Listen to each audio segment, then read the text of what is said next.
Hello everyone.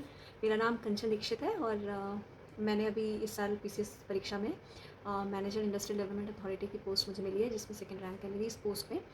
और मैं बताना चाहती हूँ कि मैंने 2018 से इस एग्ज़ाम के लिए प्रिपेयर किया था और स्टडी फॉर सिविल सर्विसेज का इसमें बहुत बड़ा रोल है, क्योंकि मैंने शुरू से हमेशा इनके मटेरियल पर रिलाई किया था। और सर जो नोट्स देते हैं उसमें से पीडीएफ वगैरह में पढ़ के उसके जो शॉर्ट नोट्स होते हैं तो वो मैं बनाती थी, क्योंकि वो मेरी हैबिट थी हमेशा से सिंस बोर्ड्स एंड ग्रेजुएशन। मैं हमेशा नोट्स को लेकर के अपने शॉर्ट नोट्स बना लेती थी, और जो एग्ज़ाम से पहले जो 1 महीना 1.5 महीना रहता था तो मैं उन्हीं नोट्स को रिवाइज करती थी। तो प्रीलिम्स के लिए मेरी स्ट्रैटेजी ये थी कि मैंने जो सर ने एक वो कंसाइज देते हैं वो पूरा सारे सब्जेक्ट्स का पढ़ा था। जो बेसिक टेक्स्ट बुक्स होती है वो तो पढ़ी ही हैं, और उसके अलावा सर का जो कंपाइलेशन आता था तो वो पढ़ती थी, और उस कंपाइलेशन से जो शॉर्ट नोट्स बनाती थी उनका मैं रिवीजन करती थी। प्लस उसके साथ में मैंने इस बार के प्रीलिम्स के लिए अप्रॉक्स 80-85 मॉक्स दिए थे, और उसमें से करीब 40 तो सर ने ही प्रोवाइड किए थे, वो दिए थे। और उनके मॉक्स देने के बाद में जो फैक्चुअल क्वेश्चंस होते हैं ना, जो मतलब हमें याद नहीं रहते हैं जनरली, तो उनके मैंने शॉर्ट नोट्स बना लिए थे। तो रिवीजन के टाइम पे वो मॉक्स वाले जो शॉर्ट नोट्स होते हैं वो बहुत क्रूशियल होते हैं, क्योंकि आप वहाँ पे मिस करते हो, फैक्चुअल चीज़ें याद नहीं रहती। तो एक तो वो चीज़ थी बहुत जिसने मुझे हेल्प की थी इसमें। और टाइम टू टाइम मैं एक चीज़ कहना चाहूँगी, मैं उसके लिए ज्ञान सर, अजीत सर, प्रशांत सर, आर्या मैम, सबको बहुत बहुत थैंक्स कहना चाहती हूँ। इन लोगों का बहुत इंपॉर्टेंट रोल है, क्योंकि मुझे याद है मुझे जब डाउट होता था कोई भी तो मैं रात को 3 बजे 4 बजे भी डालती थी क्वेरी, और मुझे उस टाइम पे भी रिप्लाई मिलता था। तो मतलब बहुत हार्ड वर्किंग टीम है।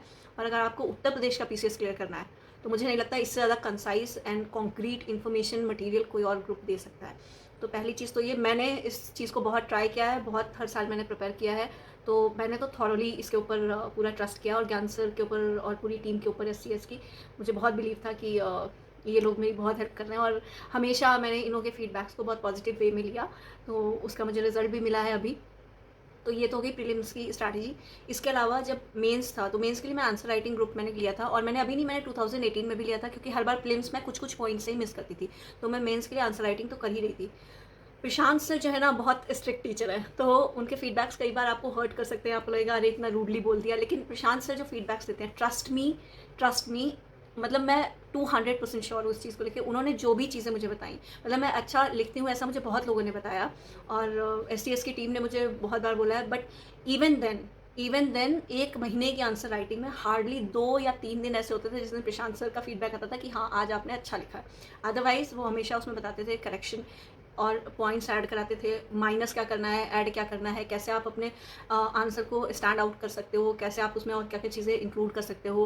क्योंकि एग्जामिनर जो है ना आपको जानता नहीं है, तो वो आपकी कॉपी से ही जज करता है। तो आप अपनी नॉलेज को बेस्ट पॉसिबल वे में पेपर पे कैसे लिख सकते हो, इस चीज़ के लिए मुझे नहीं लगता प्रशांत सर से अच्छा फीडबैक कोई दे सकता है। आपको बुरा लग सकता है, बट ट्रस्ट मी, मैंने सब कुछ सुना है और उनके एक एक चीज़ को मैंने फॉलो किया है, इम्प्लीमेंट किया है। मेंस एग्ज़ाम लिखने के पहले आंसर राइटिंग तो मैं कर ही रही थी रेगुलरली, क्योंकि रेगुलरली वो 4 क्वेश्चंस आते थे, वो तो मैं करती थी। उसके अलावा मैंने 1 महीने पहले से करीब मैंने पीसीएस के पिछले 10 साल के पेपर्स लगाए थे मेंस के, और यूपीएससी के भी 2-3 साल के मैंने पेपर्स अटेम्प्ट किए थे। और मेंस के जस्ट 15 दिन पहले से मैं रेगुलरली लिख रही थी, मतलब हर दिन मैं एक पेपर देती थी। तो वो चीज़ थी। तो लिखने की प्रैक्टिस बहुत करनी पड़ेगी, बहुत करनी पड़ेगी मुझे। मैंने अपने घर में, क्योंकि मैं तो अपने रूम में लिखती थी, तो अपने रूम में अपनी हाइट और उसके हिसाब से सेटिंग कर रखी थी। बट एग्जामिनेशन हॉल में आपको जो मिलता है उसी के हिसाब से करना पड़ता है। तो जैसे मैंने लिखा था तो वो टेबल काफ़ी ऊँची थी, तो मुझे ये राइट शोल्डर में काफ़ी ज़्यादा इंजरी भी हो गई थी। But even then you have to compromise on that. तो कोई भी सर्कमस्टांस हो, you have to attempt the full paper. तो मैंने अपने मेंस में एक भी क्वेश्चन नहीं छोड़ा था, मतलब out of 20 I have attempted all 20। और इन टाइम मैंने पेपर कंप्लीट किया था। और सोशोलॉजी मेरा ऑप्शनल था, तो उसके ऊपर भी मैंने बहुत सारे डायग्राम्स और बहुत सारे डेटा इंक्लूड किए थे। मतलब कम टाइम में आप ज़्यादा कैसे लिख सकते हैं, इसको प्रशांत सर इसमें आपको मास्टर कर देंगे, अगर आपने उनका जो है इवैल्यूएशन ठीक से किया, मतलब फॉलो कर लिया तो।